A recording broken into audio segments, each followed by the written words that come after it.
YouTube. All right, we're live. Welcome back, Matt. Welcome back to InfoSec to Insanity. Thank you, sir. Welcome. Good to see you. This is the podcast where we torch quick fixes, rip into lazy excuses, and fight like hell to fix the broken industry. Did you know that? I just burped. What'd you have for dinner? I made some, risotto. You made risotto? Are you like a chef guy? No, it came in the mail. I followed the instructions.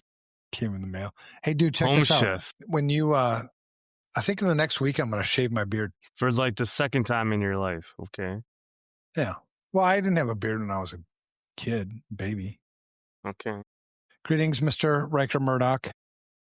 Riker, good to see you, sir. All right, let's get to the show. So, long-time fan. Why are you going to shave your beard? What's sparking this? I'm interested to see if I've lost chins. Right, because you're losing all that weight. Yeah. Dude. Yeah. Nice. I had like 3 chins, and I wonder if I have like less than that now. I have 2 chins. Yeah. Show me your chins. I need to get a haircut anyway. Yeah.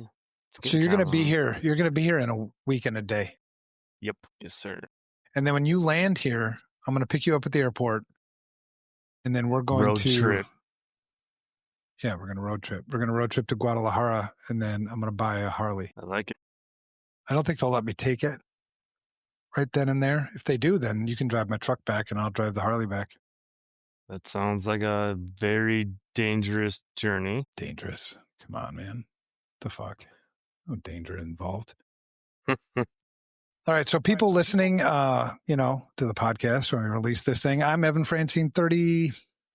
I thought about that this morning, actually, because I'm working on the book, and a lot of people are giving me shit that it's not done yet. And so they said, it was like the about author piece, and they're like, how many years is it really? And I was like, shit, 35. Nice. 1990. I say I've been doing this for 23 years. Because what I did in the Marine Corps was asset management. So I think. So between the two of us, we have, was that 58 years? Is that right? Is what right? 58 years, if we add up our years. Yes. That's a lot of years. All right. 30 plus years, scars, lessons. I have lots of scars. I'll share those sometime. Like road rash from That's a 4-hour drive to Guadalajara, by the way.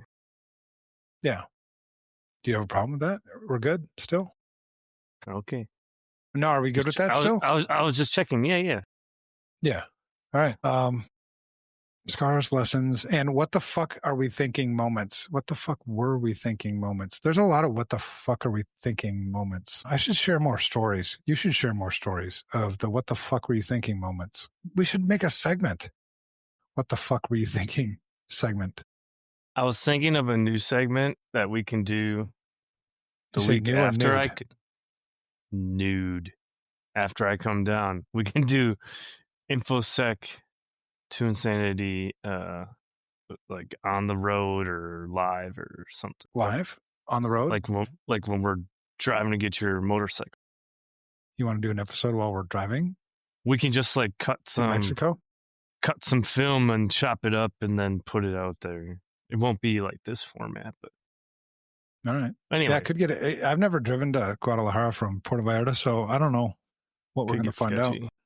And with me is my co-host, Matt, the other guy you're listening to, Matt Goodacre, the guy who reminds me not to burn everything down. Do you do that? Do you remind me not to burn things down? Not really, no. Speaking of burning things down, it's the day after. I mean, you have to talk about it, right? It's like the elephant in the room, the Charlie Kirk thing that happened yesterday. Mm-hmm. And you talk about burning things down. I mean, I've learned a lot over my years of making really shitty choices. I should write a biography about that. Just this is what it's like to make shitty choices. You end up in jail, you end up divorced, you end up whatever. So the times when I've made my shittiest choices, and I think I've shared this before, is when I lack context and when I let emotion get the better of me. So those two things, when they happen, I make shitty choices. I say stupid things. I regret what I did, what I said, whatever. It just definitely leads to something not good. So the Charlie Kirk thing happens yesterday. And being that I know that about myself, I didn't say anything. I'm not saying anything. I'm processing. Like my emotions are high. I'm frustrated. I'm angry. I'm sad. I'm trying to make sense of it. I'm like, whatever. But then, you look on social media, you talk about burning things down. You see people that can't seem, they've got the emotional intelligence, I think, of a toddler. Because before you go out there and start spewing shit, before you whatever, think about what you're going to say. So I saw a whole bunch of things, and I'm a guy that, like, I just want to love people, man. There's stupid people everywhere. It's not just like there's stupid people on the left and stupid people on the right. There's stupid people on the left, on the right, in the middle, on the side, upside down. There's stupid people everywhere. So I was like kind of just watching people and how they're reacting. I'm like, man, God, I wouldn't have said that if I were you. And then I saw like a whole bunch of people, and I don't know if this is true, but lost their jobs for shit that they said. That's crazy. Afterwards. And so I'm watching this and I'm thinking to myself, what can I learn from this? What I can learn from this is I don't fear shit like that. Probably a lot like Charlie Kirk himself. In my belief system, when I die, I go to see Jesus. That's a big win for me. I would trade places in a heartbeat with Charlie, because I'm with Jesus. I have no more pain, no more anger, no more fear, no more evil, no more shit. Yeah, sign me up. And that's what I am signed up for. But, I got to run this course first, and I got to let things finish. But so being like that, I'm learning, I'm trying to think like, what the fuck can I do to be better, to just be a better person? I need to be reminded sometimes to listen to other people, even the stupid people, in my opinion, stupid people, because their perspective, everybody's perspective is valid in a sense, because their perspective is their reality. So for me to attack your reality, I mean, how are you going to react to that? There's not going to be a dialogue. We have to respect that shit. So anyway. I think we need to take a look back, do a self-assessment on what's happening. I think a lot back in the day, parents, or my family anyway, they always said, don't talk about religion or politics. And now we seem to yeah, let's talk about it. Let's try to understand each other. And it just seems to be an emotionally charged topic that maybe it made sense not to talk about it. I don't know. I think you should be able to talk about whatever the hell you want to talk about. And if somebody takes offense, I mean, weren't you raised too with sticks and stones may break my bones, but words, names will never hurt me? For sure, what happened to that? When people call me names, it's not like I need to go and do anything about it. It's like, I don't give a shit. No, I agree. I think there's just a different balance, potentially. I don't know. Yeah. Just something I was thinking about. Well, and shit, and you got to ring it up. I mean, sometimes shit happens, right? Mm-hmm. Just because you killed the guy doesn't mean his story ends, right? If anything, it's going to be amplified. I know a lot. I've been hearing a lot of people that maybe had kind of heard of who Charlie Kirk was, but they didn't really know who Charlie Kirk was. They know who Charlie Kirk is now. I didn't know who he was. No, really? Yeah, he was, really influential. And I liked watching his videos because the guy was smart, man. I mean, he could put him on any debate team. That dude's going to win. I've never seen anybody be able to debate like he could. And that really frustrated people because I think you come into the mic, he always did these, prove me wrong kind of things and open mic. And so somebody would walk up to the mic and instantly there's the whole thing just unravels and there's I don't know what to say.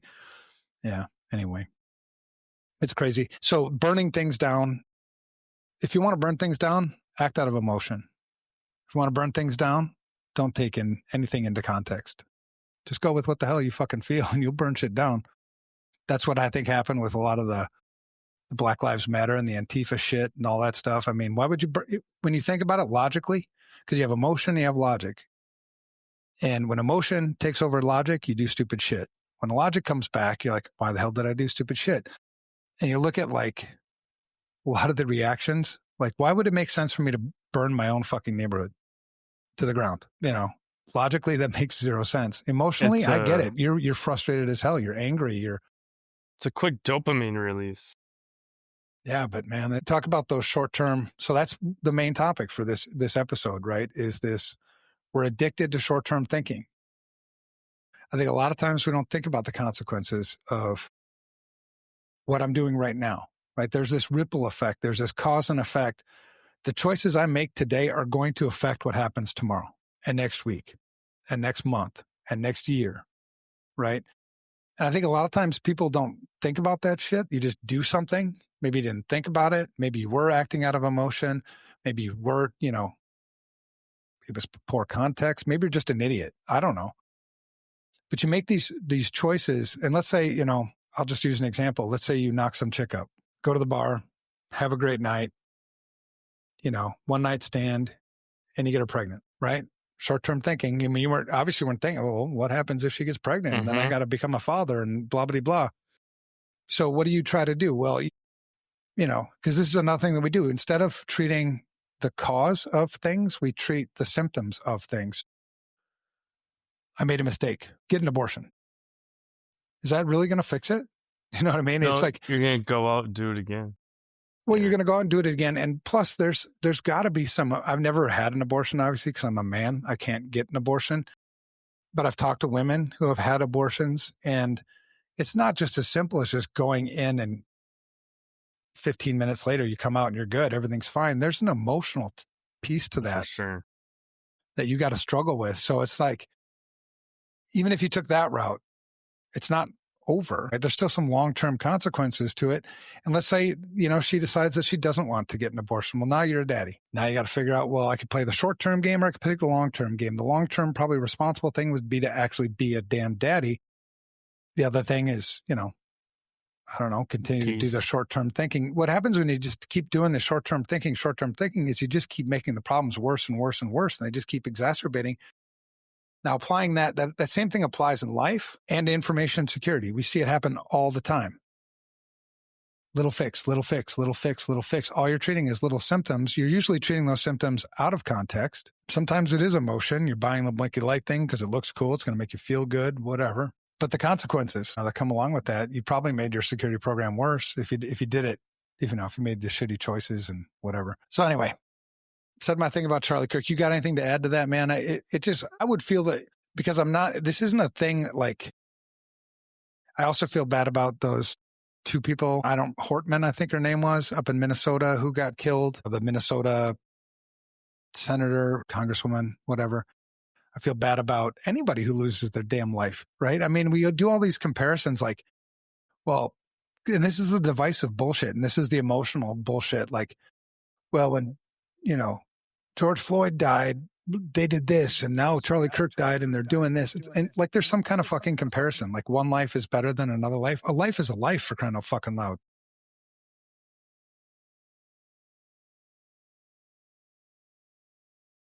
Right. We've kind of lost this sanctity of life thing. I don't know. Mm-hmm. I seem like a guy that would probably get off on killing some people, but I've never actually thought about it. I might seem like tough with the beard and Harleys and tattoos and scars and all that shit, but there's really nobody I want to kill, I don't think. I wouldn't say it publicly. All right. So this is episode 47, and tonight we're going to talk about this thing. We're going to talk about this addiction we have that's worse than ransomware. This addiction is worse than phishing. This addiction is even worse than compliance theater. It's our obsession with short-term thinking. Instant gratification. Do you think short-term thinking comes from people being addicts? It's like a chicken before the egg thing? Like, a lot of people probably, I mean, you see in the industry, it's constant parties, essentially, for lack of a better word. There's probably a lot of people that have issues that just don't acknowledge it, or they're not there yet, or whatever. That could be, I don't know, something I was thinking about when you had this title out. Yeah. Yeah. There's probably something to that, man. I'm really grateful for the way I was raised. I'm really grateful that I had a father who taught me a lot of shit. He taught me about poor choices have consequences. and he wasn't going to save me from my consequences. He didn't bail me out of jail.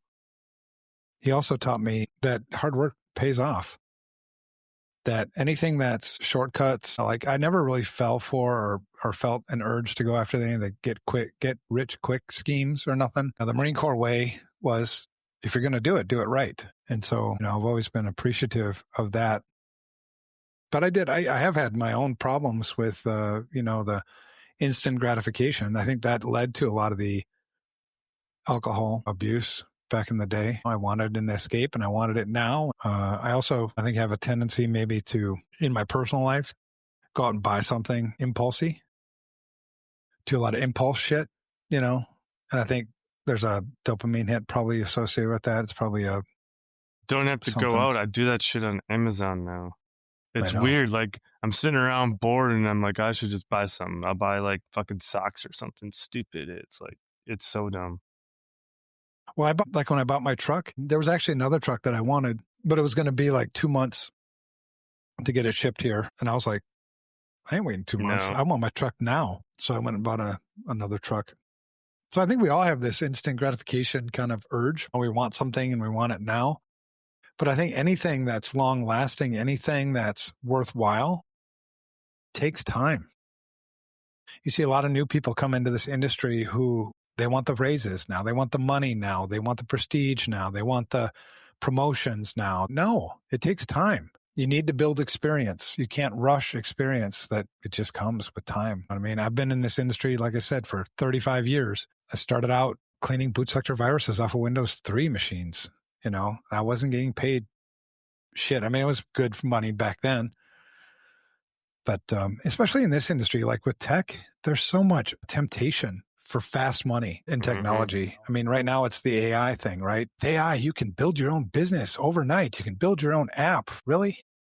Do you think that, I mean, out of 100 people that go down that get rich quick route, maybe one, maybe two will actually make it? The others will probably end up bankrupt. And then the ones who really get rich are the people that are kind of on top running that scheme, selling you the bullshit. So everywhere you look, man, I mean, it's true. Everywhere you look, boardrooms, budgets, security teams, it's the same story.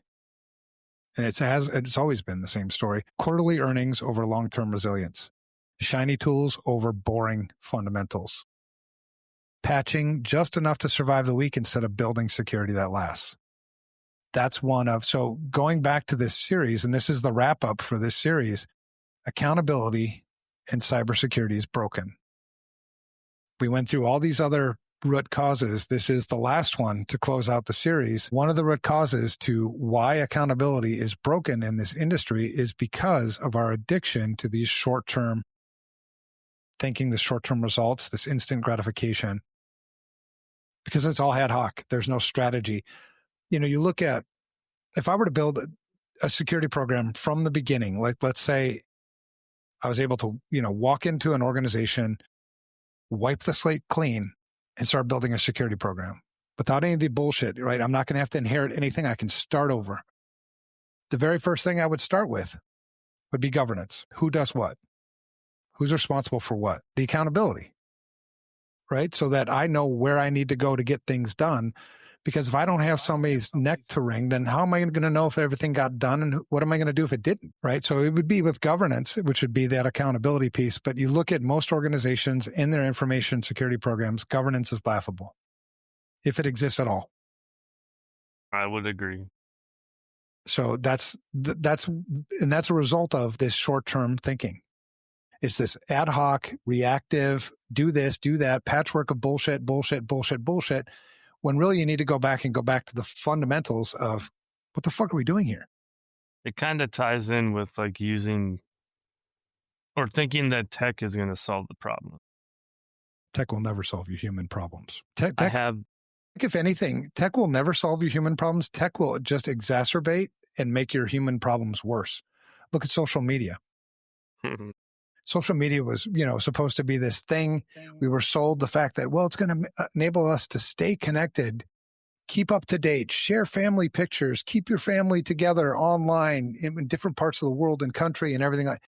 What's it become? It's a shit show. Stalking, bullying, Right.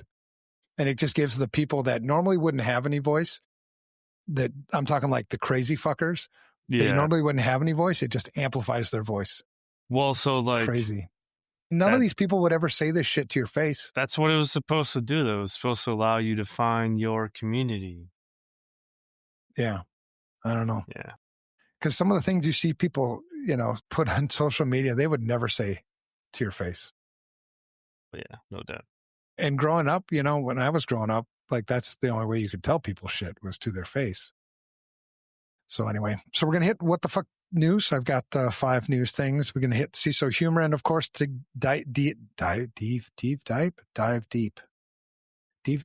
That's what you know about rolling down in the deep. What you know about rolling down in the deep. Yeah. I have a techno version of that song we're going to check out. I think you'll like it. You and I are going to be diving here in a week. 10 days, probably 8, 9 days. We'll do some serious dives. Actually, we'll create some, we'll do some pretty nice dive videos and we'll share those on the show. That'll be fun. We'll do some adventures. We need to get out of our fucking chairs and go out and do some more adventures, and we'll share some shit that we do. Yeah. Like, what do these crazy people do? Like, they say they're crazy, but are they really crazy? Because every time I see them, they're just sitting in front of a screen talking to a damn microphone. Walk into town at 10 o'clock at night. We could do on that. The side of a cliff. We could do that. And if I get my Harley, we could jump it. Let's go jump some shit. It's been a long time. For anybody who's never ridden a motorcycle before, it's crazy because people that have never ridden a motorcycle before, they don't get it. They don't get the obsession of riding bikes. But if you've ridden a motorcycle before, had a semi-okay experience, there's a sense of freedom you get from riding motorcycles you can't get it any other way. That happens to me with 4-wheel objects, like ATVs, UTVs. Have you seen my new side-by-side yet? Yeah, you sent me a picture. I'm pumped. But you haven't been on it in it. No. All right. We should go crash that too. Let's do it. Take it up the mountain. Mm-hmm. All right, we're going to dive deep into why we keep sabotaging ourselves with quick wins and how crew grew up on a ranch, dirt bikes. Oh, yeah, dirt bikes. I was just up in Montana. With Oscar. And Oscar, I'm in his garage, and he's got a really nice garage. I'm like, man, this is nice, cool shit. And he's got this little bike. I don't know. It's probably like 100, 125cc little dirt bike. Like, why aren't we riding that? He's like, well, it's got a gas leak or something in the gas line. I'm like, let's go find a straw or something. We'll just put it back together again. Let's go. So we did ride that a little bit. That was pretty cool. There's a Harley dealership out there too, and I tried to get them to rent me a Harley, but I only had Mexican. I only have a Mexican motorcycle endorsement now. Thought you didn't have enough frequent rider points. We need frequent rider points? Yeah, maybe. All right. So that's it. This ain't therapy. InfoSec to insanity, man. Let's go. We did a lot of chit-chatting. Let's get into the meat. All right. Yeah. Short-term thinking is like duct tape on a sinking ship. It makes you feel better for a minute, but you're still going down. That is true. Yeah, that's some like wisdom right there. All right. Let's dig into what the fuck happened this week. First thing I got is I want to add one. I just found this because we were piggybacking off accountability. Piggybacking? That's the whole core of what we're talking about. It's the common thread. So Qantas, their CEO, is going to have to pay the price for the cyber attack. Now get this. Their CEO, Vanessa Hudson, is getting $250,000 deducted from her bonus.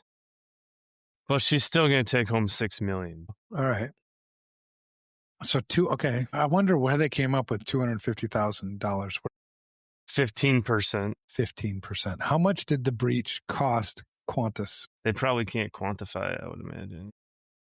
Well, there's got to be some hard costs. And and there's probably some soft dollars. But it's almost like this. We're going to give you the impression that we're holding her accountable, but not really. Yeah, that's how I feel too. Like, it's a great step, but got to hit harder, I think. So $6 million, and you're going to take $250,000. So if you put that into context, 6,250,000. Sorry, 420. You're talking about what? Maybe 4% of her total take home. 4% ish. Is that right? Matt, do you have a calculator? I think it said 15% of her total take home. 15%. Let me get a calculator because I don't believe anything I read anymore, man. I can't believe it. It's all bullshit. I mean, if you just think about it, though, it's like one. So I was right, dude. It was 4.1%. Look at my head. There's so much mathy shit in here, dude. I'm so good at mathing. I just know it's a low number. So if it's like $100, like if I made $100, I'd only be losing. Well, that's where I'm going with this. So let's say, what do you think? Like the average listener, how much do you think they're making a year right now? I don't even want to guess and just say. Should we say 120,000? Probably not. I'm gonna say 120,000. We probably offend people. I don't know. Whatever. Be offended then. So, okay. So if you made $120,000, just to put this into context. So the Qantas person, the CEO, she's being held accountable, sort of, not really, by having to give up 4% of her total compensation package. If I made $120,000 a year, that would be the equivalent of $5,000 that you just deducted from my pay. So I probably, if I was making $120,000 and you were going to take $5,000 from my pay, I'm guessing, I mean, it doesn't really make me feel like I'm really being punished. I mean, I must not have done something that bad. I mean, I did something bad, but if you took 50,000, then I'd be like, fuck, I must have really fucked up. It's negligible. Yeah, interesting. Well, let's hope that she gets by and that she can still pay her electrical bill. I have another one. We talked about S. You're not into staying with the script today, are you? Nope. All right, fuck. We talked about S a couple times about their incident. I guess their head of digital and tech is stepping down. So, yeah, it's not a CEO thing, but it's like just another thing. Stepping down for what reason? Just doing it? Yeah.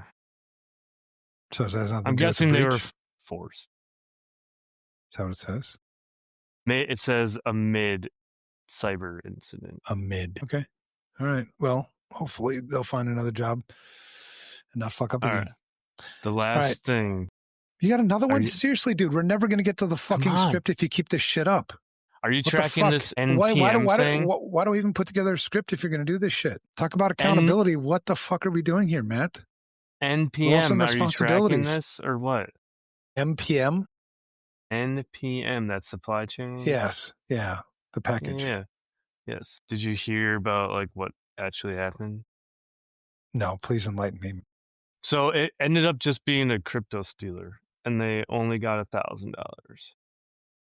I'm curious if you have any thoughts about that due to, your knowledge of threat actors, criminal activity, and like the wide scale of this and kind of the not wide scale of the impact. You think it was just someone trying to theorize or proof of concept something? No. Because there could have been a lot more damage. Well, this isn't the first time. So when I started writing code and, Jask Software was probably the first company I worked for that was really focused on software development, right? And because we made Paint Shop Pro and almost all the code that we wrote. There was no third-party libraries that we were importing into our shit, right? Which was good because we had an intimate understanding. Like that, I've said this so many times, like the best security advice I could ever give anybody is situational awareness. And the way this applies to software development is an intimate understanding of your software, how it works, what it does, what's it supposed to do, what's it not supposed to do. But that gets out of hand really quickly because we've made software so fucking complicated, right? We try to make software with like every feature under the sun as opposed to like just make it focused on what it's supposed to do. So anyway, that's what it used to be. And that's much easier to secure. But today, all the software is using third-party libraries. Mm-hmm. A lot of them are open source libraries. And so that's why there's been this big push for SBOM, right? Software bill of materials, because it's crazy how organizations who develop software don't know what's in their fucking software. They don't know. They don't have their own software bill of materials. They don't know what third-party libraries they're pulling. Their code base has gotten so complicated that there's so many calls to all this other shit that it's a real pain in the ass for them to go out and build a software bill of materials. And even if you're trying to minimize it by importing like a function from a library, those developers are just importing the whole fucking thing. Right. Because it's shorter. Well, and it fits right into this short-term thinking thing, right? Because you sort of can't necessarily blame the developers, right? There's such a big push for getting shit out to market as quickly as possible. If we're not selling it, we're not making money. So everything's just sunk costs. So you got to get this thing out, when it's like, well, we've got some more testing to do. We've got some regression stuff. We've got whatever. We've got security vulnerabilities and business, in this twisted way of thinking, I don't care. Ship it anyway. We'll patch it later. Yeah, right? It's in the backlog. Right. And it's the same thing with like this software bill of materials. So getting back to the NPM stuff and all that stuff, there's a lot of problems. Number one is this wouldn't affect me if I knew what I was actually using in my software, because I would be able to account for it. Right. So in our own software development shop, our lead developer immediately once this came out, went through and explained to us in management that we're not affected and gave us how we're not affected. You know what I mean? Which is great. I mean, that's the way you want it. But I think a lot of people don't even know that they were affected because they don't even know what the fuck they're using in their software. So that's one problem. And then another problem you have with using third-party libraries and stuff is maintainers change hands over time. So I might have been the original maintainer of this source code, but I went and retired, or I went and started working on another project. So I handed it off to somebody else to maintain it. And we've seen multiple times when the person you handed it off to is an attacker. So they can, what a great way to just bury some functions and whatever. People pull it into their code, and then you've got as opposed to having just one library that's vulnerable, it's everybody using the library. So it's when we talk about economies of scale for attackers, that's the holy grail. It is. Knowing that most software development shops don't even know it, that's like nobody watching, Peace. All right. Number one, Microsoft Patch Tuesday, 80 flaws fixed. I mean, it's just another Patch Tuesday. Thank you, Microsoft. Critical bugs in SMB and Azure. So what happened? Microsoft's September Patch Tuesday dropped a monster pack of 80 fixes, including critical flaws in SMB and Azure that could lead to remote code execution. The what the fuck angle on this one? 80 patches in 1 month. That's not patch management. That's digital whack-a-mole. It's seriously, man. It's like, and there's no accountability at all for Microsoft to fucking make better code. You got an article about it? It's coming up. I read the thing. I do. Yeah. It's frustrating as hell. All right. Why Patch it matters? Tuesday. What? No, yeah. Why it matters, attackers don't need 80 0 days. And these weren't 0 days. Some of them, I think there were 2 or 3 0 days in there. They just need the one you didn't patch. So every time there's these, oh man, it's a pain in the ass. It is whack-a-mole. Patch Tuesday, more like good luck Wednesday when half your org hasn't rebooted. Yeah, good luck having your employees reboot their computers. I ask even the senior leaders, when did you reboot it last? 2 weeks ago. It's like your car. If you left it running all the time, it wouldn't restart your computer.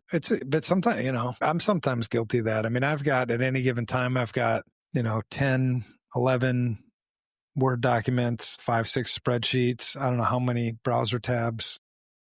The good thing about Macs is it does a pretty good job of reopening the shit that you had when you rebooted.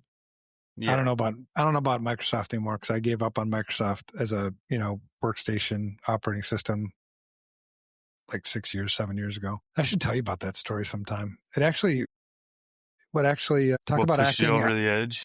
Talk about acting out of emotion. I took my Surface and smashed it against the wall. I was so mad at that fucking thing. I was just tired of it. So then my wife comes, into my office. This was back in, Minnesota. She comes running into my office. What happened? I'm like, fucking Microsoft. And I'm getting my jacket on, getting ready to leave. And she's like, where are you going? I'm like going to Best Buy to get a fucking Mac. And no operating system is perfect, but it was one of the best moves I ever made from a productivity standpoint. Plus now, when I say that I hate Microsoft, I don't feel like I'm as much of a hypocrite. There's some shit I have to use, right? How do I have to use Word. I have to use Excel. Who's sidetracking now? I don't know. Whatever, dude. It's my fucking show. I don't know. Yeah, that's true. Take off my shirt and show you my muscles. No. Don't make me show you my ripples, dude. All right, number 2, Jaguar Land Rover cyber attack disrupts global operations. This one, I found this one interesting because, you kind of, I'm not like ripping on rich people or nothing, but you think that if you can piss somebody off who's got enough power, maybe they'll do something. Land Rover is like, powerful people drive that kind of shit. You know what I mean? I drive a Ford truck. So what the fuck happened? Jaguar Land Rover admitted a cyber attack disrupted operations worldwide, even causing supply chain slowdowns and a data breach affecting employees. The what the fuck angle? Nothing says luxury car, like ransomware driving your company off a cliff. Why it matters when a brand built on reliability, right? This is another thing. Like, do you think this is actually going to do anything to their trustworthiness, their credibility as an organization? Buy the dip. Shouldn't it? All right. So the real crash isn't on the road. It's in IT. Jaguar Land Rover, now with 0 to breach in under 3 seconds. It's good, isn't it? This is me smiling right now. You see this one tooth right here? Yes, sir. You know why that one's smaller than the other ones? It's a crown. No, I took a baseball bat to the face. I got mugged when I was 20. My same tooth. Mine's a crown. Yeah, this one is they pushed it back. Knocked 2 teeth into the back of my throat, and I had to push them back. And then root canal, and I think I was supposed to get a crown, but I didn't. I don't like dentists, so I didn't go back. Yeah, there's a whole story behind that. I'll share that someday. It was back when I used to hustle at pool tables and make a bunch of money. Ah. Yeah. All right. Number 3, U.S. Senator calls out Microsoft for cybersecurity negligence. Now, this guy is starting to become almost a semi hero for me. So you might have heard me talk about him a couple of weeks ago, and I talked about the legal stuff. Actually, last week, I think we talked about him too. So what happened? Senator Wyden, so U.S. Senator calls out Microsoft for cybersecurity negligence. Senator Ron Wyden, he's from Oregon. If you're a Republican, hey, newsflash, this guy's a Democrat. If you're a Democrat, hey, newsflash, this guy's a Democrat. If you give a shit about that stuff, what I really like is this guy has made a lot of sense on some of the cybersecurity and information security stuff he's been doing. And this one makes me happy, assuming anything will change. So Senator Ron Wyden accused Microsoft of gross, quote unquote, gross cybersecurity negligence in protecting critical infrastructure, calling for an FTC investigation. We've investigated Microsoft a lot of times, and somehow they continue to weasel their way out of shit. They're very good at this. But I like the fact that we have, we talked about it not being political. And we talked about, this voting issue. Yeah. Right. So the fact that this guy's talking about it makes me happy. So what the fuck angle? When even Congress, famous for not knowing what Wi-Fi is, thinks you're negligent, you've really screwed up. Why it matters? If regulators finally start holding tech giants accountable, the entire cloud ecosystem could feel the heat. This would, wishful thinking, whatever. It changed the game. Oh man, if you could hold tech accountable for shit, yes, the game would be different.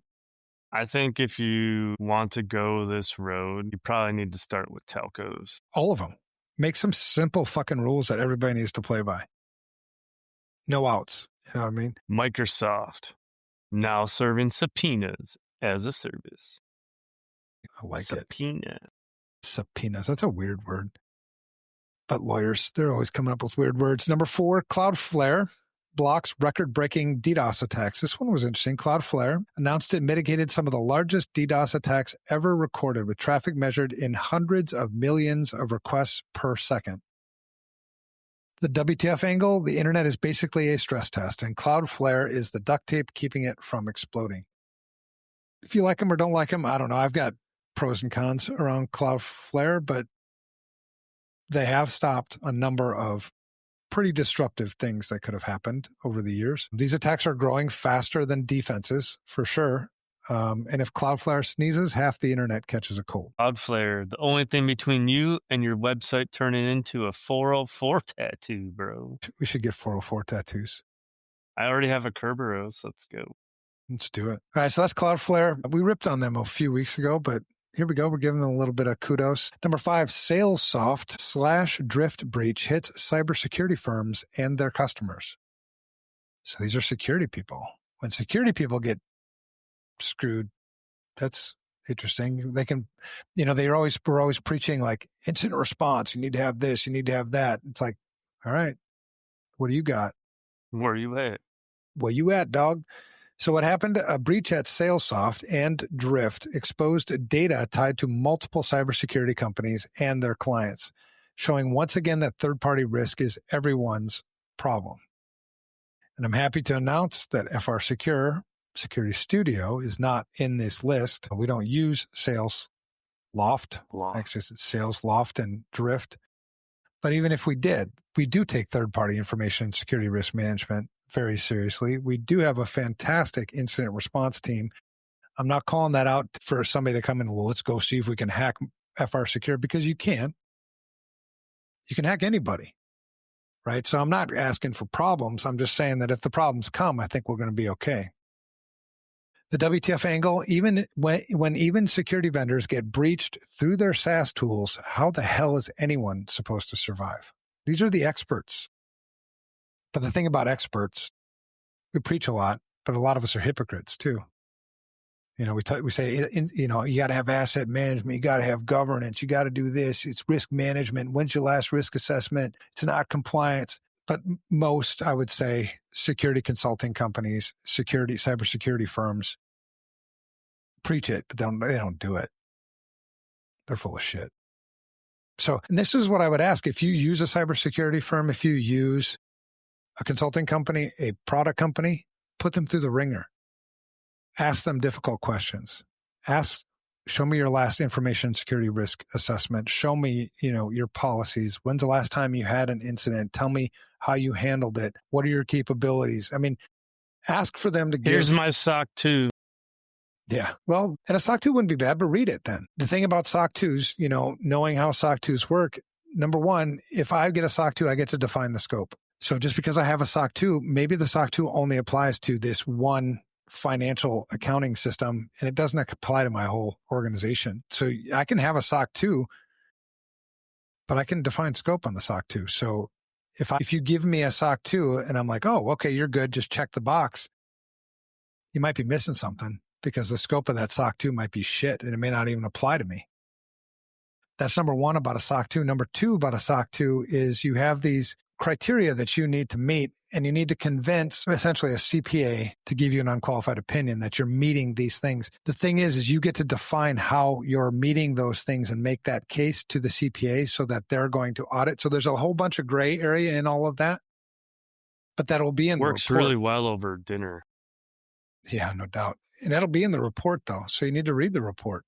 There's nothing wrong with the SOC 2, but if you're just going to take it at face value and move on. Other things, so supply chain attacks don't just hit, you inherit the sins of your vendors. SalesLoft and Drift, providing the outsourcing security risk, is just outsourcing your breach.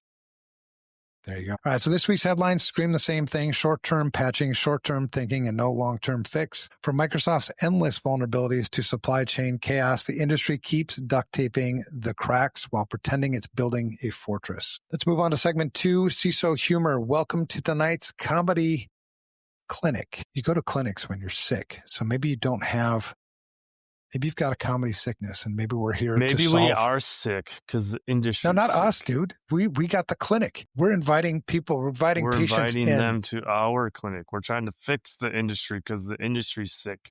But this is about sort of. But this is humor. So maybe you're going through your day and you're like, you have no sense of humor. You take yourself too damn seriously. You take everybody too damn seriously. You're like the cybersecurity guy that just nobody wants to hang out with because you're boring. You're not fun.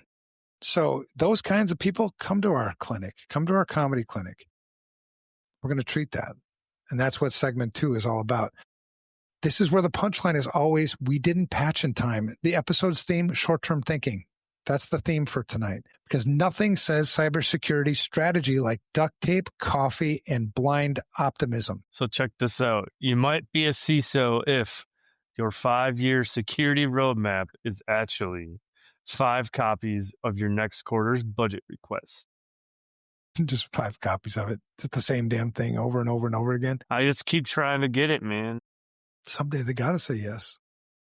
All right, you might be a CISO if the last time leadership asked about risk management, they meant risk to this quarter's earnings. I've heard that. You might be a CISO if your breach response plan is pray it happens after I quit.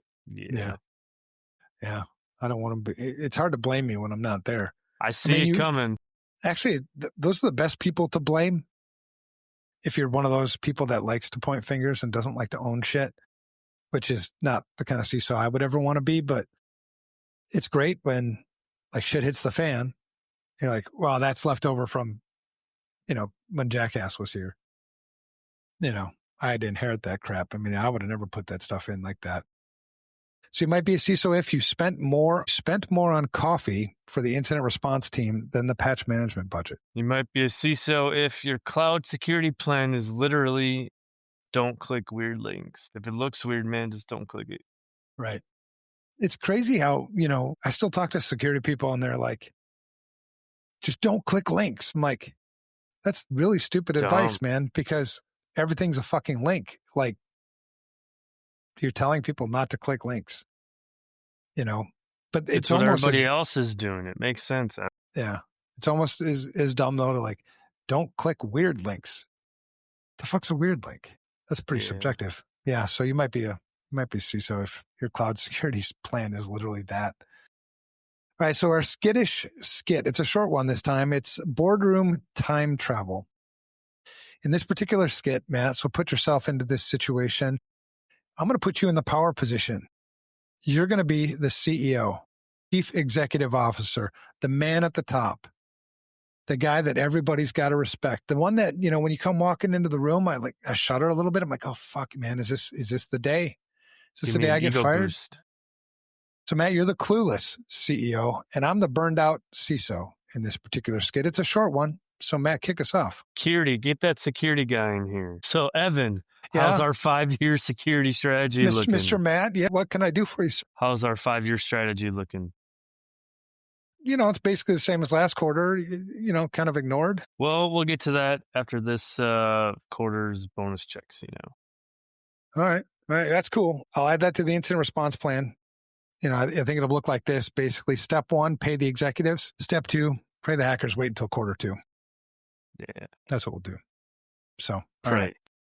And then we're bringing this one back, the CISO affirmation of the week. We dropped this for a couple of weeks, but that was Riker's idea. Yeah, man. Yeah, Riker's pretty good, dude. All right. So, Matt, repeat after me. I am not my quarterly budget.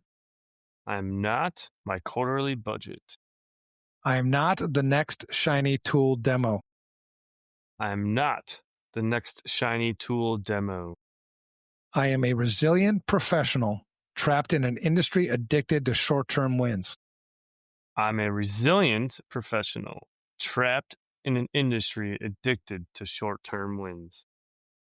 My worth is not measured in patches applied before Friday. My worth is not measured in patches applied before Friday. I will think long-term, even if leadership can't see past next Thursday or Tuesday. I will think long-term, even if leadership can't see past Tuesday. How do you feel, Matt? I feel revitalized. Yeah, that's the point. I'm trying to help you feel affirmed. I'm affirmed. Being that I'm not in your CISO security leader. I mean, I am different places, but not like you are, man. Now I can be that therapist to you. I feel like I can be that affirming voice. You're my affirmator. I'm your, Evan, the cyber affirmator. Yeah, that's a cool, catchy line. That is a cool, catchy line.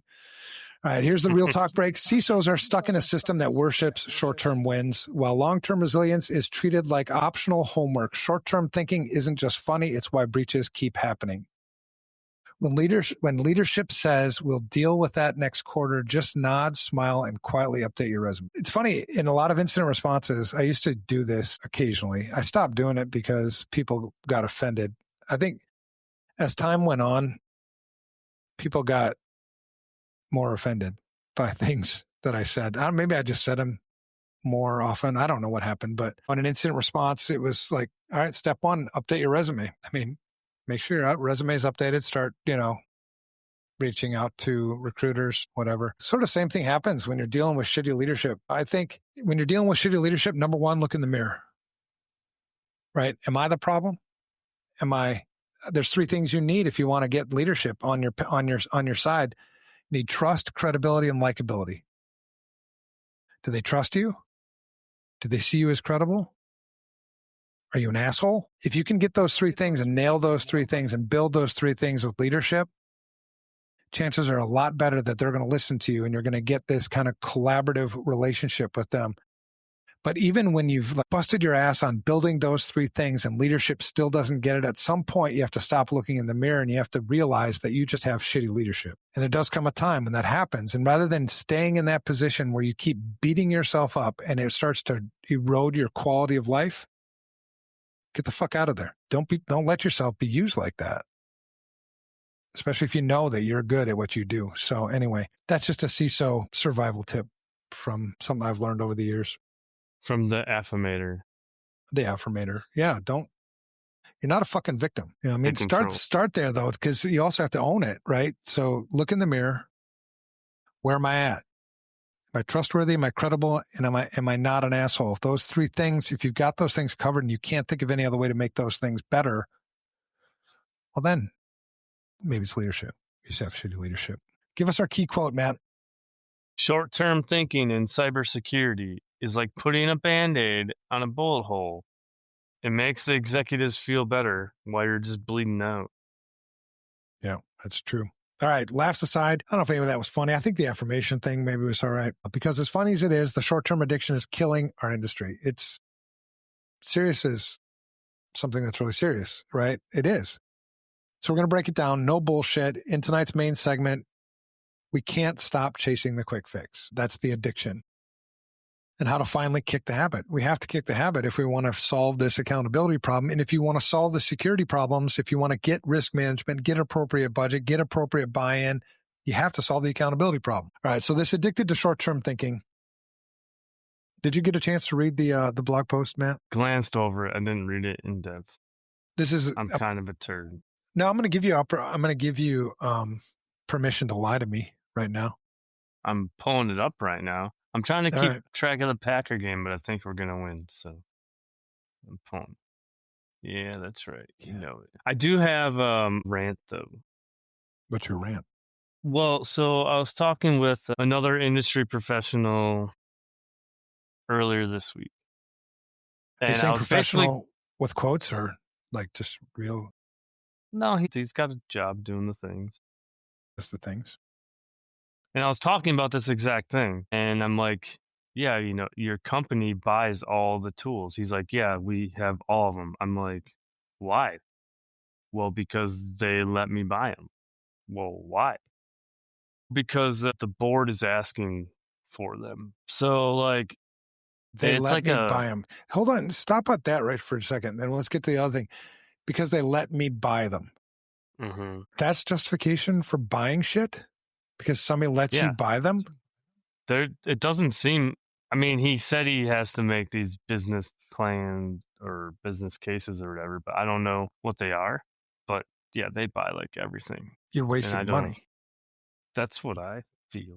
And you're overcomplicating your environment. and you're giving people a false sense of security because you don't know how half this shit fucking works. But they're getting the reports from the tools that they want to see. Big fucking deal. Give me Excel spreadsheets and I'll just make some cool ass report that's bullshit too. Yeah, I just found that interesting because I'm on the opposite end. If I wanted something, they'll just say no, like I can't get anything, which is But that's a part of ownership. It's almost like this, like in that kind of relationship, it's almost like this entitlement shit. Like if you're in information security leadership, you have two jobs. That's it. You consult the business to make good information security risk decisions and you implement those risk decisions. So you need to consult them to make good information security risk decisions. And if their risk decisions lead to a budget, that's a justified budget, which is a lot different than why buy shit because they allow me to. You have to advise up. And that's what I was trying to like communicate to him. Like just because they're telling you to get something doesn't mean you have to say it's a good idea. You should invite this person. But there's a board. There's a board. Invite this person. Yes, so what? Can we invite this person onto the podcast? Are they convicted enough in believing their way is the right way that they're willing to challenge? Potentially. That would be fun as fuck. I'd love to talk with him. I will. Because maybe I'll learn something. Maybe he knows something I don't know. And I'm like, wow, I didn't think about that. That's brilliant. I don't think so. If your company's printing money or not, I guess. Yeah. Wow. All right. So the addiction, man, the whole point here is, we love short-term fixes. I mean, look around. And this isn't just apply to our jobs as cybersecurity or information security professionals. This applies everywhere. This applies in life, right? Apple just announced last week, a new iPhone. You have a new iPhone 17. $2,000. Right. You have a new iPhone 17. You have new AirPods. You have the new Apple Watches. And people buy these things. Why? Do they need them? Do you need the new features? Do you even know what the fucking new features are? Or do you just buy them because it's the latest and greatest? The new features are software. It's not even the fucking hardware. I don't know, man. The new iPhone 17's got the A19 chip in it. My God, whatever. They're still making it the same price. It's not, whatever. I don't know. They'll just throw out a whole bunch of shit that people don't even know what it means. Well, that's the thing, right? I mean, when you talk about responsible use, and this is the mentality, right? Short term, I would just go buy it because I want the fix. I want it now. I want to whatever, right? You think about all these short term rewards for this thing that you just invested in. Whereas the long term thinking, which is responsible thinking, and I've said it before, we continue to adopt new technology much faster than our ability or our desire to use it responsibly. A responsible approach, just to contrast the two things, an irresponsible one would just be to buy the shit because it is what it is. Or you might even know like it's got the A19 chip in it and it's got 48 megapixel camera in it. And you might be like, well, yeah, I need that. And it's like bullshit. Are you a professional photographer? Do you need 48 megapixels? Do you know what 48 megapixels is? And I think it's got an 8x zoomer. Yeah, but it's now, they used to have zoom and it was mechanical zoom. Now it's mechanical emulation sort of zoom. So it's that kind of zoom. Do you need that? I don't know. Maybe you do. Spy on my neighbors. Right. But that's kind of it's not, and there's nothing wrong with buying the new iPhone.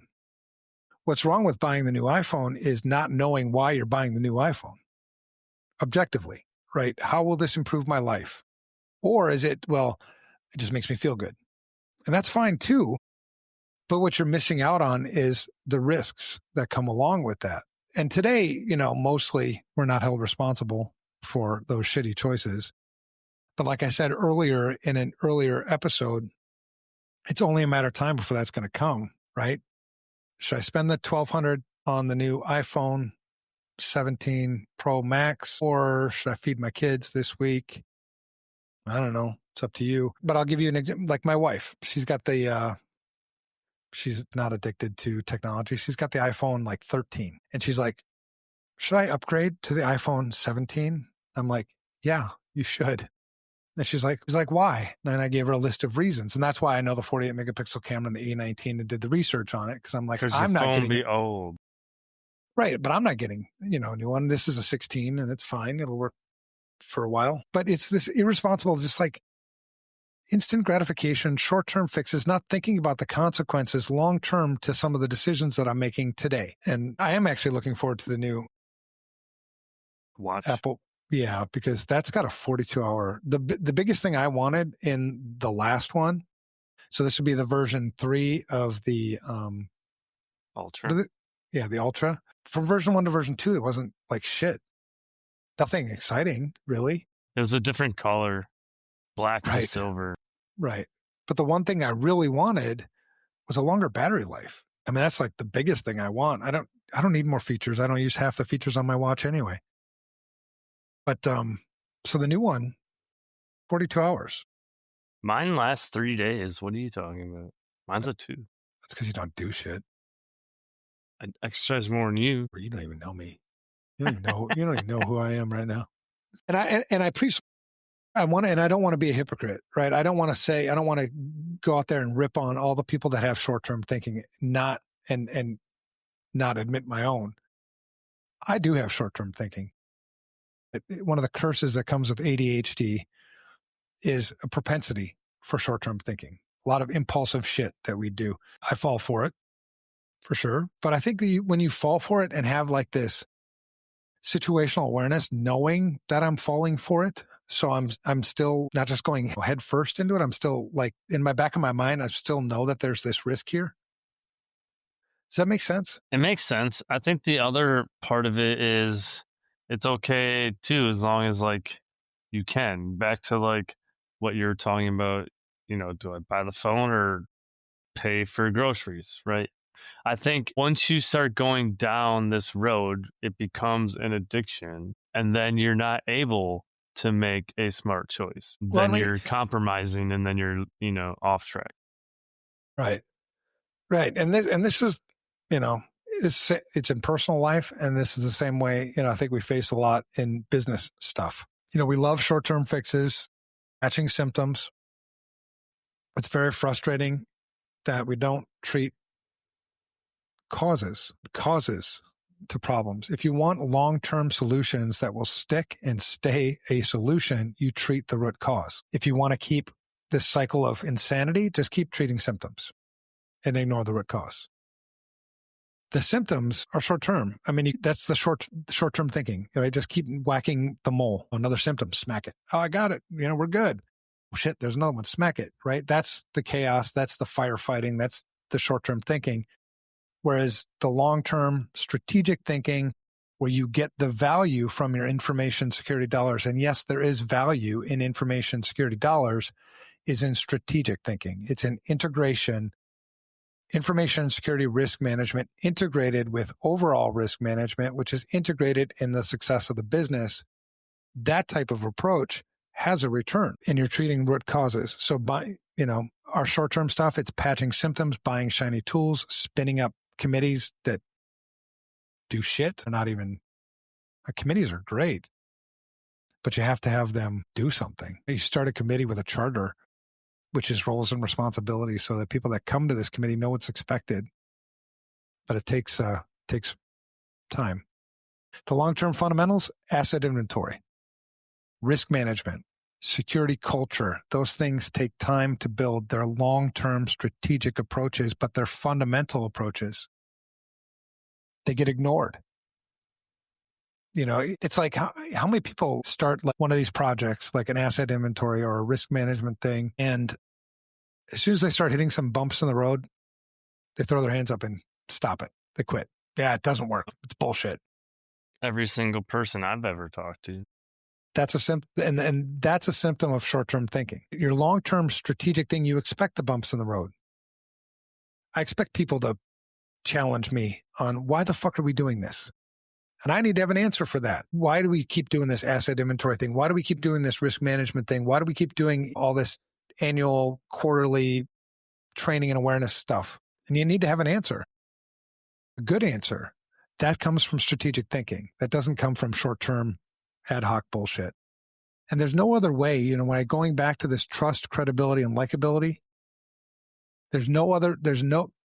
there are few better ways to destroy your trust and your credibility than through short-term thinking.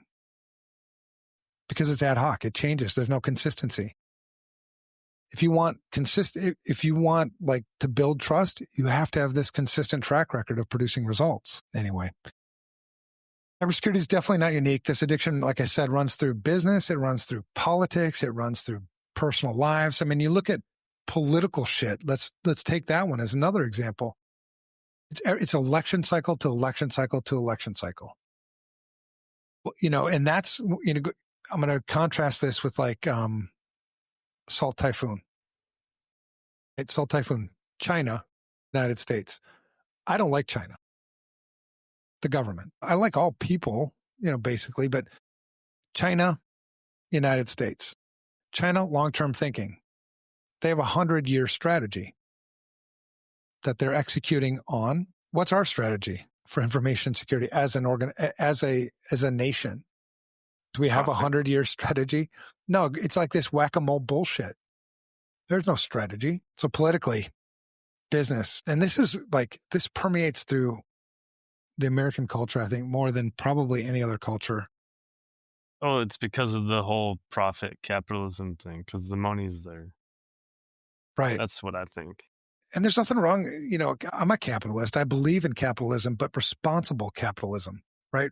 Responsible, like making dollars by taking advantage of other people should be punished. Yet in our industry, it's rewarded. Like taking advantage of people. Yeah. It's great. So anyway, the business model of now public companies chase quarterly earnings. They have to produce quarterly earnings. You almost sort of can't blame sometimes CEOs and board of directors, because if they don't produce their quarterly results that Wall Street has predicted, that they've predicted, that's where the accountability comes. So it's like this misplaced, and they should be held accountable for that, because you have investors who want their return on their investment. They've got Ks tied up in that, mutual funds. Their financial future is tied up in all this, but it's like this myopic focus on just that. We have to also sprinkle in, at some point, kind of graft into this responsible governance, cybersecurity. And one way you could do this, right, is like, let's say that X, Y, and Z are negligent, right? So take 3 practices, whether it be asset management, risk management, whatever things. If an organization doesn't do these 3 things, they're going to be found negligent, and they're going to be fined. Here's the numbers that they're going to be fined. And make it as black and white as possible, because then here's my quarterly number that I'm trying to hit. Well, that's going to all get derailed if this thing happens. You know what I mean? So it kind of it forces you to put. Including it in the prediction. Right, because it's going to throw off your whole damn quarter, and the stock price is going to tumble, and somebody's head's going to roll. I mean, that's just an idea off the top of my head, but you have to build something for us to start thinking the longer term. I don't know. CISOs, they're rewarded for surviving the year, not building 5-year resilience. I think what's the average? Last time I looked, the average lifespan for a CISO, 3 years. So it's hard to build a 5-year strategy if you're not even going to be there for 3. We just had a meeting on Tuesday where tech systems, they said it's starting to go from 3 years to 1.5 years. It's a red flag, man. People are done with the bullshit. As they should, man. I mean, and then maybe that'll be one of the things that forces some of the consequences, is that we've got nobody to stand guard on the wall anymore.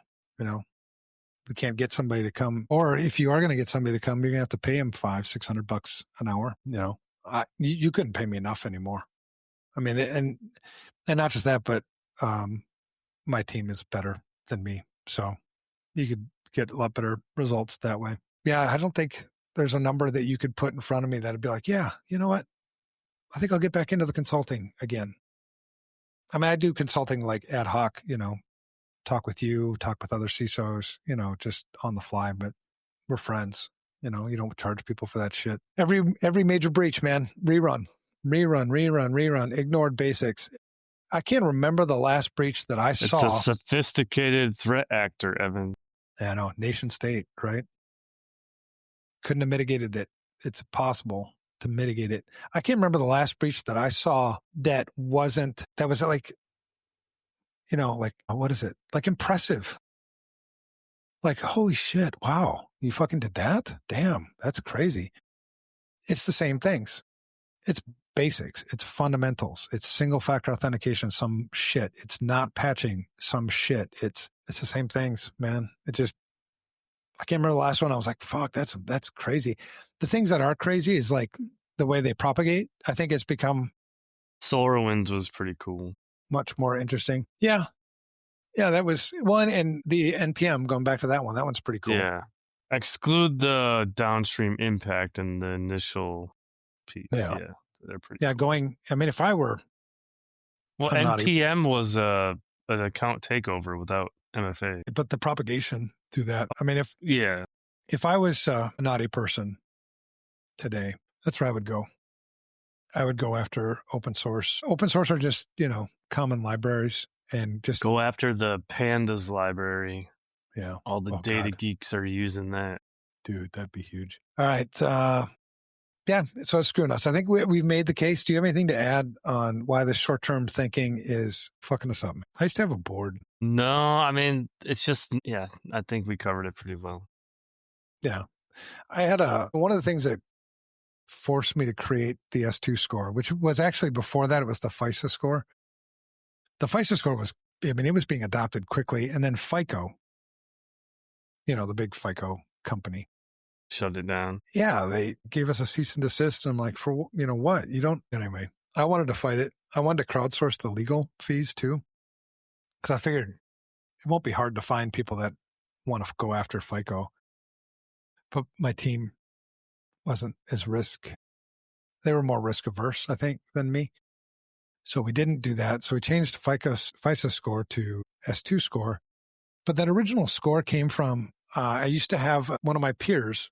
My last real job before I started FR Secure was I was the CISO for, I mentioned that, MJF Pharma. And one of my peers, the CFO, would always ask me, Evan, are we secure today? I'd be like, finally I get frustrated with him. And I was like, do you even know what you're asking? He's like, well, yeah, are we secure? I'm like, and so I explained to him, information security is relative. Right? There's no such thing as like, in your mind, if you think being secure is risk elimination, like we cannot be hacked, not possible. It's also not possible on the other side of the scale, right? Infinite possibility. So it's somewhere in between this thing. So when you ask me, are we secure today? What I have to figure out is a way to communicate this to you, to tell you how secure. That's the right question. The question isn't, are we secure? The right question is, how secure are we? Because it's relative. And I need to come up with some way to communicate that. The way I first started communicating that was with words. So I would use words like moderate and guarded. People were like, I don't know what that means. So then I went to grading, like A, B, C, D, F, like we get when we were in school. And then I had a board member say, C's get degrees. I was like, fuck, that didn't work. And that's what led to eventually coming up with a metric between 300 and 850 to communicate that shit. And so this, on the accountability gap, asking me that question, are we secure? That's a problem. I mean, it's not like, and you don't blame them for it. It's an education opportunity, right? It's not, are we secure? It's how secure are we? And to push them from this short-term thinking about today, this quarter, we need to drive the bus. We need to tell them, this is where we're at today. This is where we need to go. So if you use a score, if I say right now our score on a scale of 300 to 850, and most people understand what that metric, that range, they can, let's say today it's a 550. Our 3-year plan is to get to a 720. That's responsible, right? And you explain, whatever. It's there's a lot of details that go into that, but that gets you from this short-term thinking to this longer-term thinking. Today, so getting them into a cycle of, this is where we're at, this is where we're going, this is when we're going to get there, and this is how much it's going to cost. Those are the 4 things you need to drive home with executive management. if you want to drive from short-term quarter-to-quarter thinking where you're about ready to pull your fucking hair out and you're burnt out. If you want to get from that to a roadmap, a strategic plan, that's how you do it. Simple. Right? Get your magic wand, your pixie dust, and you're done. All right, so fixes that could break the cycle. I'll just go through these shift metrics. Measure resilience over years, not quarters. Years. This is a long-term plan. And what happens is, once you get to a number, once you get to a place where risk is acceptable, you just maintain it.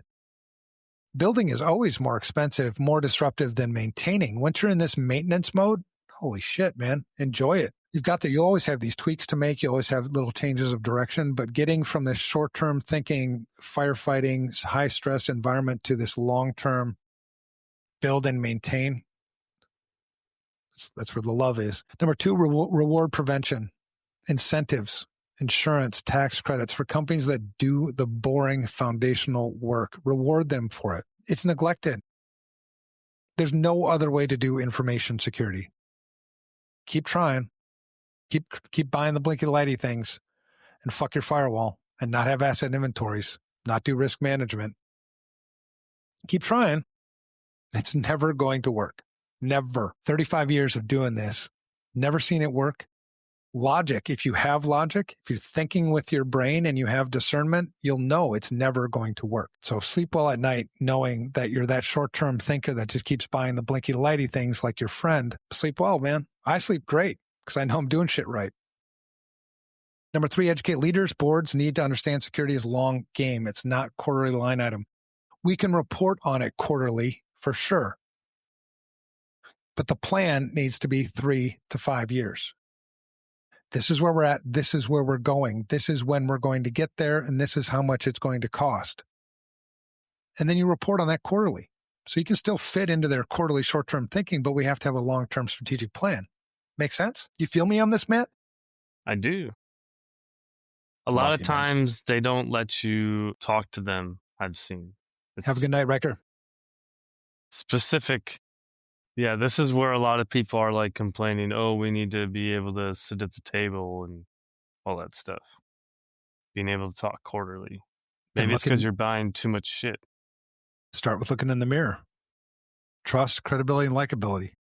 Do they trust you? Do they think you're credible? Are you a pretty cool person? You'll get invited to the party. If you lack those 3 things, yeah. I mean, a lot of times CISOs really have nobody else to blame but themselves for why they're not getting a seat at the table. And it's not going to happen overnight. It takes a long time to build trust. It takes a long time to build credibility.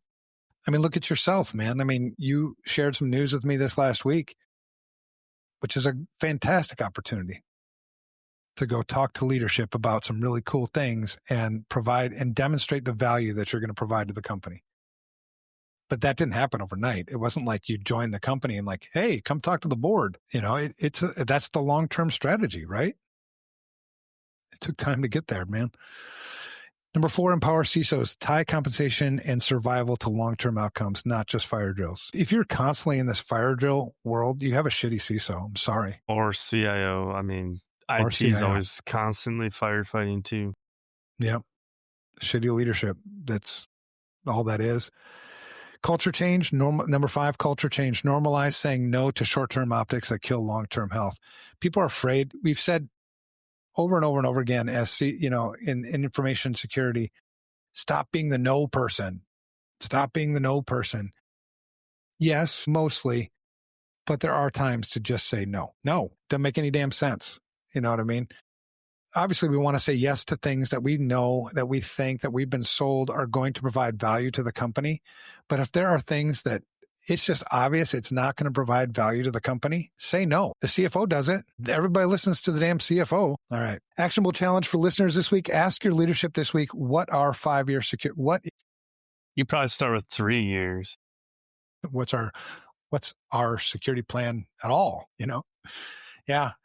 But if the answer, and you probably don't want to ask them this because you might open a can of worms for yourself if you've never enabled this. But if you've created one and maybe even communicated one and you just know it fell on deaf ears. But if the answer is a blank stare or next quarter's budget, you know that this is a problem. It's something to work on.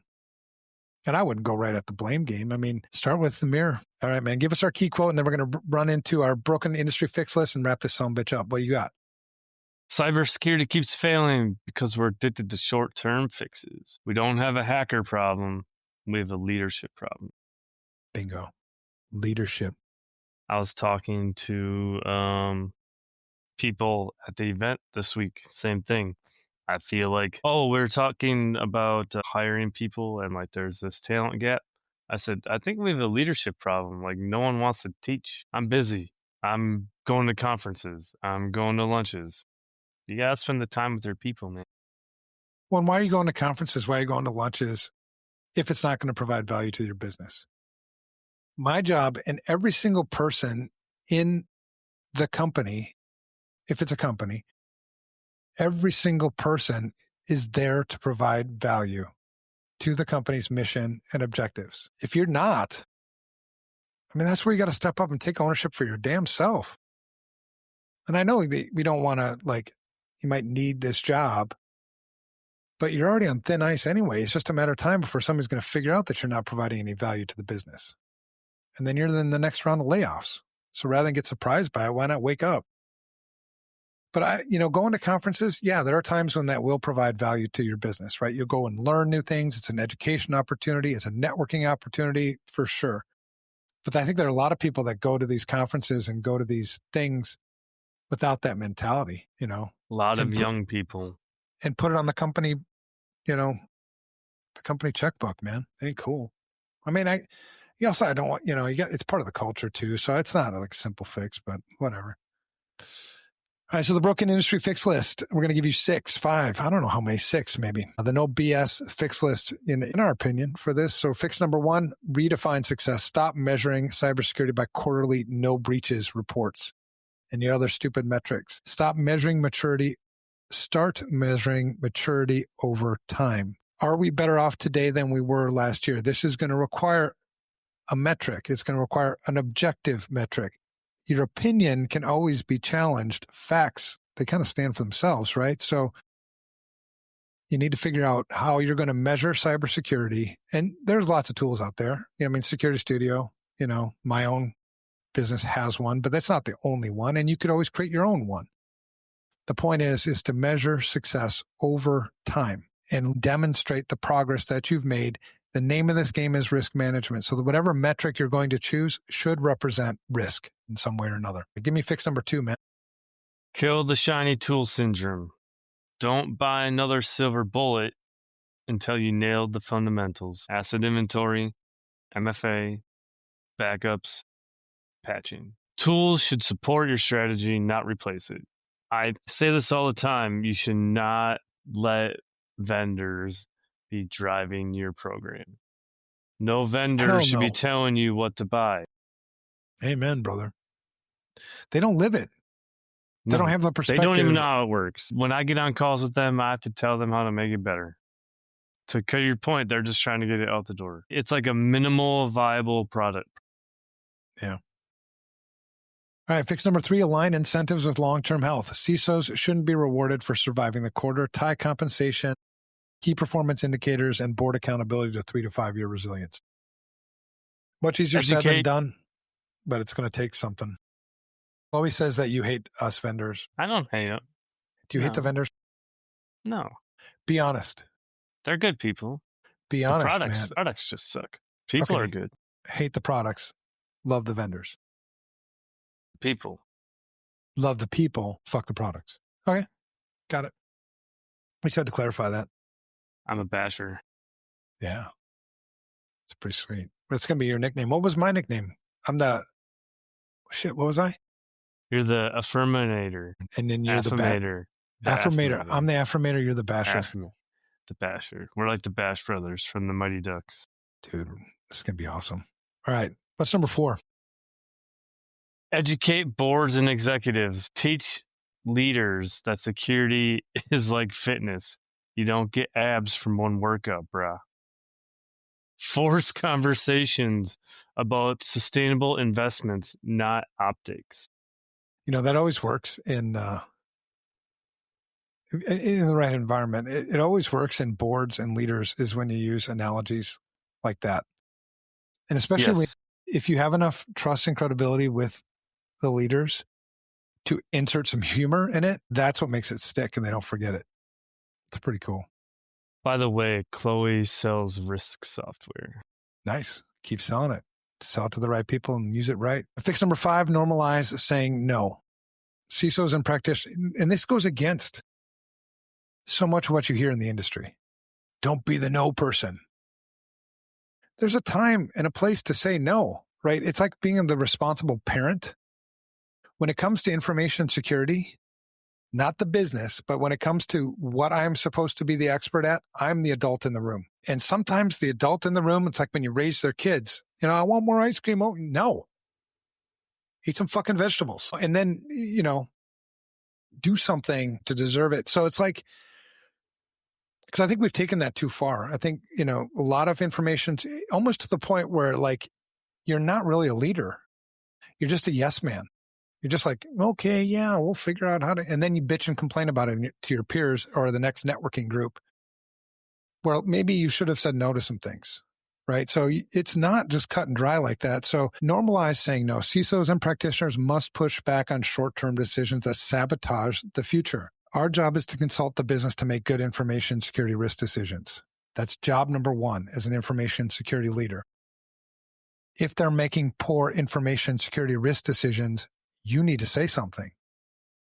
You may not be able to override it. You may not have the authority to do shit like that, but at least you can go on the record as saying, I said no. It doesn't make sense. It's not good for our business. It doesn't provide value to our business. The risk far outweighs the benefits, in my opinion. Right? So no, we can't skip MFA for convenience. And you wonder about some of the CISOs and information security leaders in this industry. Are they willing to die on any of these hills? No. Sometimes you have to have that conviction. The answer I always get is it's not worth dying on this hill. What hill's worth dying on? Every fucking hill. I'm a Marine. But back to the CISO who says that, then what hill is worth dying on? This is where we were talking about it needs to be election, which is kind of like politics, right? But they don't want to die on a hill because it will mess up their political capital in the company. So? Yeah. I mean, I think. But if you were going about this the right way, it wouldn't mess up. You're doing it for the right reason. It won't matter. If I'm trustworthy, I'm viewed as being credible, and I'm viewed as being a good, not an asshole. So my likability score is all right. I mean, say what you need to say, right? I mean, people will listen if you lack those things, and that's where you start I'm not willing to die on that hill. Probably because you don't even have a fucking hill to die on. Mm-hmm. There's no hill there. I mean, you just, the business, and, they said we can't do multi-factor. Okay. I mean, they do get to make the ultimate decision, but did you say something? Did you make the case? Did you, you know what I mean? Because, you're just asking for it. And if my job is to consult the business to make good information security risk decisions, and they continually make shitty risk decisions, somebody's got to say something. So no, we can't cut training to save budget this quarter. If you have the ability and the authority to say that, then say it. But that's the thing. You got to build that trust, credibility, and likability, which is a long-term play. And if you have that shit, then you have hills that you are willing to, you'll just have hills that you're willing to die on. And you'll find out that you don't actually end up dying on any of these hills because people do what you say. That's like leadership. I don't know. Number 6, man, give us the last fix on this thing.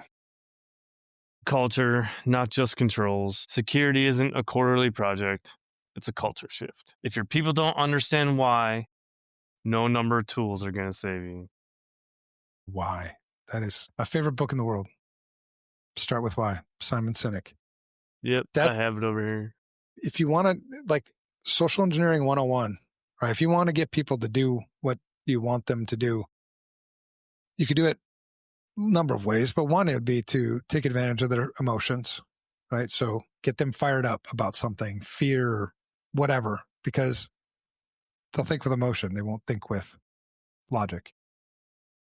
But assuming you want to do the healthier way and you want to socially engineer somebody with logic, which is the good social engineer thing, right? I want to convince you, motivate you to do something that's best for you. If you want to do that, you have to start with the why. They have to see themselves in the equation. They have to see how they're going to benefit from it or how they're going to hurt from it. But because at the end of the day, I mean, if you decide that you just want to keep running around, with a loaded gun in your hand, go ahead. I can't stop you from doing that, but it's your decision, I guess. So actionable challenge for listeners, pick one short-term habit in your organization this week.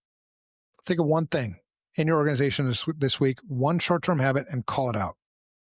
Whether it's a rushed patch, a shiny tool purchase, or leadership punting on training, name it, own it, and push for a long-term alternative. Play it. All right, man. Key quote. Fixing cybersecurity is not about more tools. It's about breaking the cycle between short-term thinking, stop duct taping, and start building for tomorrow. I love duct tape. If you've ever used duct tape before, Matt, you're a hacker. I use it for Band-Aids all the time. You're a hacker. All right, here we are. Let's close it out. Short-term thinking is killing us. Let's just close it with that. It's why we patch instead of prevent. Why we chase shiny tools instead of strategy, and why we keep bleeding year after year. Accountability isn't just broken, it's missing entirely because nobody wants to look past Friday. If we're going to fix this industry, we have to break this addiction. We have to stop mortgaging tomorrow for today's convenience. There's no alternative. That means calling out leadership, rejecting quick fixes, and investing in the boring fundamentals that actually work. You don't have to be highly skilled. You don't have to be a highly skilled technologist to be super effective in this industry. If you can count, can you count? That's it. That's how you do an asset inventory. I got this thing. Well, count how many of these things you got. Then go to the next thing and count how many of those things you got.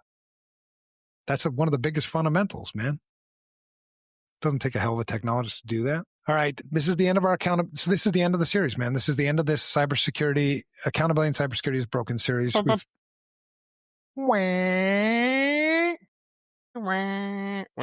I cross my eyes again? All right. We've torn into politicians. We've torn into everything, man. We've torn into ourselves. We've torn into politicians, lawyers, vendors, us. The truth is there's plenty of blame to go around, but there are also real solutions. Not quick ones, not easy ones, but the only ones. You have to fix accountability if you want to fix this industry. So real solutions if we're willing to do the hard work. What's next for the InfoSec to Insanity podcast? Well, we're not done ripping into the industry. We're definitely not done fixing the broken industry. We can find some more things to talk about, that's for sure. But we're cooking up, what's coming in the next series. And trust me, you're going to want to stick around. So stay tuned to that. Don't forget. You know the drill. Just don't forget. Don't forget. Like, subscribe, share. Yeah, man. Drop us on buttons. X, Insta, click those weird LinkedIn, links. InfoSec to Insanity. I have been sharing this with a lot of people that I've been meeting, and we are up to 299 subscribers. We need one more, people. If we hit 300, we might just go crazy. If we hit 300, I'll do the next episode without pants. Yes. Actually, I might be doing without pants right now. You don't even know. I mean, maybe. It's possible. I know look so much different. I got to get better headphones. You're going to look interesting without your beard. I know. I think it's going to be cool. I think I'm going to look. Don't forget you can email us too. Have you checked the email inbox? show@infosec2insanity.com. Actually, what we should do next episode? Maybe we'll talk about Project Broken Mirror. Oh yeah, show the demo. Actually, It's not even a demo. I just tell people what it is. I thought about you when I messaged you on Tuesday about that other website with the job thing. Oh, dude, Chloe just said recheck the count. She subscribed. It still says 299. Well, it's because you have to refresh the damn page. Come on. No, you don't. Yeah, you got cookies and shit. Clear your cookies. Oh, it does say 300 now. Why do you talk to me like I don't know security shit, dog? She's going to give me all kinds of crap for that. She should give you all kinds of crap for that. She should stick something up your nose, smack you across the face with something. That's what I would do. I'd smack you right now? Bad idea. Bad idea to smack you? All right. All right. Well, that's it, man. We'll move on to the next episode. I love doing this with you, man, because it's good for my mental health. You notice that I did a lot of ranting and raving. It gets it off the chest. It does, man, because these are frustrations you deal with every day. You see the same shit. You're like, seriously? When are we actually going to take this seriously? And when are we going to fix this shit? I don't know, but we'll keep trying. All right, that's a wrap. Did your Packers win? They did. I think we're going to have a number 1 defense, dude. It's going to be crazy. Yeah, whatever. All right, that's it. Let's move on.